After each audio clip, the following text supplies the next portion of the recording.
Hello friends, welcome to SK to all in one. நாளைக்கு ஆங்கில புத்தாண்டு. அனைவருக்கும் ஆங்கில புத்தாண்டு நல்வாழ்த்துக்கள். இந்த 2026 எல்லாரும் நல்லா சந்தோஷமாகவும் எந்த கஷ்டமும் கொடுக்காம எல்லாத்தையும் நல்லா வச்சுருக்கணும்னு கடவுளை நான் வேண்டிக்கிறேன்.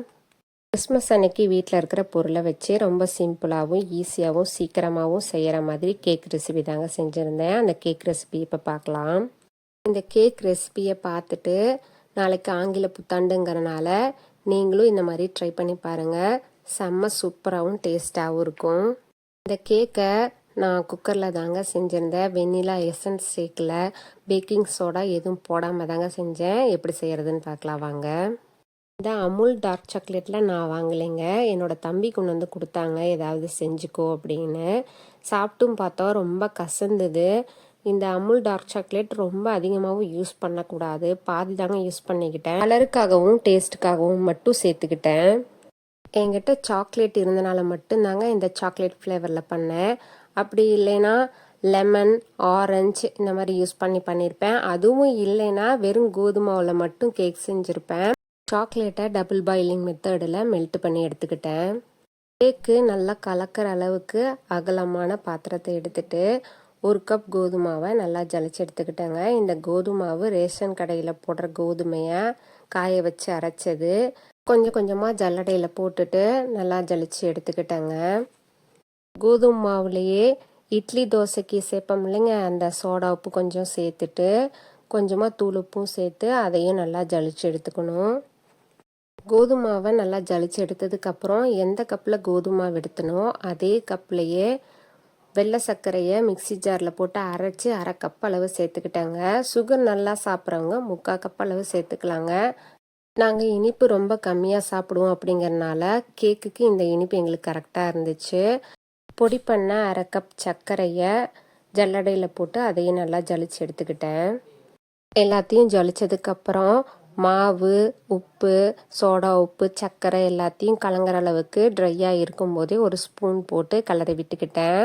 கேக் பேட்டர் ரெடி பண்ணுறதுக்கு முன்னாடி குக்கரை 10 நிமிஷம் ப்ரீ ஹீட் பண்ணணும்னு அடுப்பெடுத்து குக்கரை வச்சுட்டு குக்கரில் இருக்கிற கேஸ் கட்டையும் கழட்டி எடுத்து வச்சுட்டேங்க. குக்கரு 10 நிமிஷம் ப்ரீ ஹீட் ஆகிறதுக்குள்ளேயே கேக் பேட்டரும் ரெடி பண்ணிக்கிட்டேங்க. மாவில் காய்ச்சி ஆற வச்ச பாலை கொஞ்சம் கொஞ்சமாக ஊற்றி கலந்து எடுத்துக்கிட்டேங்க. ரொம்ப நிறையா ஊற்றினாலும் தண்ணியாட்டம் போயிடும். அப்படி இல்லைன்னா மாவு அங்கங்கே கட்டி கட்டியாக நின்றுடும். அதனால் கொஞ்சம் கொஞ்சமாக பால் ஊற்றி மெதுவாக கலக்கி எடுத்துக்கிட்டேன். பால் ஊற்றி மிக்ஸ் பண்ணதில் கேக் பேட்டர் இந்த பதத்துக்கு ரெடியாகி வந்ததுக்கப்புறம் டபுள் பாயிலிங் மெத்தடில் மெல்ட் பண்ண டார்க் சாக்லேட்டையும் மிக்ஸ் பண்ணி கலந்து எடுத்துக்கிட்டேன். கோதுமை மாவு பாலெல்லாம் இழுத்துட்டு மறுபடியும் கொஞ்சம் கெட்டியாக இருக்கிற மாதிரி இருந்தது. அதனால் மறுபடியும் பாலை கொஞ்சம் சேர்த்துட்டு மறுபடியும் மிக்ஸ் பண்ணி எடுத்தேன். இந்தளவுக்கு மிக்ஸ் பண்ணி எடுத்தால் கேக் பேட்டர் ரெடி ஆயிடுச்சுங்க. இந்த கேக் பேட்டரை பார்க்கும்போது சும்மாவே சாப்பிடணும் போலயே இருந்துச்சு. கொஞ்சமாக ஃப்ளேவரே இல்லாத ரீஃபண்ட் ஆயிலையும் சேர்த்து அதையும் நல்லா மிக்ஸ் பண்ணி எடுத்துக்கிட்டேன். இப்போ கேக் பேட்டர் ரெடி ஆயிடுச்சு, பேக் பண்ணிடலாம். நல்லா கெட்டியாக அகலமான நீளமான பாத்திரத்தில் கொஞ்சமாக ரீஃபண்ட் ஆயிலை விட்டு எல்லா பக்கமும் தடவிட்டு கோதுமை மாவை தூவி விட்டு நல்லா டஸ்ட் பண்ணி எடுத்துக்கிட்டேன். அப்போ தான் கேக்கு பாத்திரத்தில் ஒட்டாமல் நம்மளுக்கு ஈஸியாக கிடைக்கும். பாத்திரத்தில் மாவு எல்லா பக்கமும் ஸ்ப்ரெட் ஆகிற மாதிரி டஸ்ட் பண்ணதுக்கப்புறம் கேக் பேட்டர் எல்லாத்தையும் எடுத்து ஊற்றிக்கிட்டேன். கேக் பேட்டர் இருக்கிற பாத்திரத்தை லைட்டாக டேப் பண்ணேன். டேப் பண்ணும்போது ஏர் பபிள்ஸ்லாம் வெளியில் வந்துச்சு. ஒரு மைகோதியை வச்சு அந்த ஏர் பபிள்ஸ் எல்லாத்தையும் உடச்சி விட்டுட்டேன்.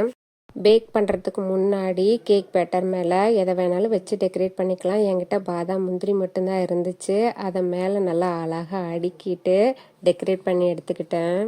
இந்த மாதிரி டெக்கரேட் பண்ணதுக்கப்புறம் ப்ரீ ஹீட் பண்ணி வச்சுருக்க குக்கரில் இந்த மாதிரி ஸ்டாண்டு வச்சுட்டு கேக் பேட்டரை உள்ளே வச்சு மூடி போட்டு 45 நிமிஷம் லோ டு ஹை ஃப்ளேமில் அடுப்பை வச்சு கேக்கை பேக் பண்ணி எடுத்தாங்க. சூப்பராக வெந்து வந்திருந்தது. இருந்தாலும் 1/2 மணி நேரம் கழித்து குக்கர் ஓப்பன் பண்ணி பார்த்தங்க, கேக்கு இது ஏதாவது அடி பிடிச்சிருமோன்னு. வேகாமல் தான் இருந்தது. மறுபடியும் கொஞ்சம் நேரம் வேக விட்டு எடுத்தேன். 45 நிமிஷம் அப்படிங்கும்போது கேக் நல்லாவே வெந்து வந்திருந்தது. எனக்கு கரெக்டான பதமாக இருந்தது. 45 நிமிஷம் கழித்து குக்கரை ஓப்பன் பண்ணி பார்த்தோம் பாருங்க, நல்லா புஃப்னு விரிசல் விட்டு அழகாக வெந்து வந்திருந்தது. ரொம்பவும் சந்தோஷமாக இருந்தது. இதை பார்க்கும்போது ஜெயிச்சிட்டேன்டா மாறா அப்படிங்கிற மாதிரி இருந்தது. கோதுமை மாவில் கேக்கே செஞ்சது இல்லைங்க, இதான் ஃபஸ்ட் டைம் நான் செய்கிறேன். பிஸ்கட்லாம் கேக் செஞ்சுருக்கேன். அதில் பேக்கிங் சோடா, வெனிலா எசன்ஸு இதெல்லாம் போட்டு செஞ்சுருக்கேன். இதில் எதுவுமே சேர்க்காம நம்ம வீட்டில் யூஸ் பண்ணுற மாவு சோடாப்பு வச்சு செஞ்சு இந்தளவுக்கு கேக் வந்திருக்கேன்னு எனக்கு ரொம்பவும் சந்தோஷமாக இருந்துச்சு. குக்கரில் இருந்து கேக்கை வெளியில் எடுத்து வச்சுட்டு கத்தி எடுத்து லைட்டாக சைட்லலாம் எடுத்து விட்டேங்க. அப்பயே எனக்கு தெரிஞ்சு போச்சு கேக்கு பாத்திரத்தில் ஒட்டாது. கேக்கை தனியாக எடுத்துடலாம் அப்படின்னு தட்டை வச்சு பாத்திரத்தை கமுத்தி 2 தட்டு தட்டினேங்க. பாத்திரம் சூடாக தான் இருந்தது, இருந்தாலும் பரவாயில்லன்னு பாத்திரத்தை தட்டுனேன். கேக் பாத்திரத்தில் ஒட்டாமல் ஈஸியாக வந்திருந்தது. கேக் சூப்பராக வெந்து வந்திருந்தது.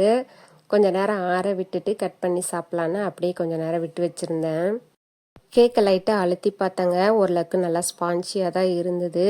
கேக்கு ஆற அளவுக்குலாம் பொறுமையே இல்லை. கேக்கை வெட்டி சாப்பிட ஸ்டார்ட் பண்ணிட்டோம். ஈவினிங் போல் தான் கேக்கே செஞ்சேன்.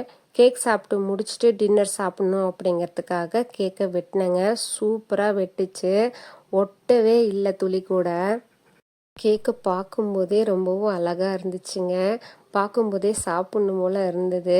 என்னோடய பசங்களுக்கு பொறுமையே இல்லாமல் சீக்கிரமாக போட்டு கொடுங்க சாப்பிட்றோம் அப்படின்னு.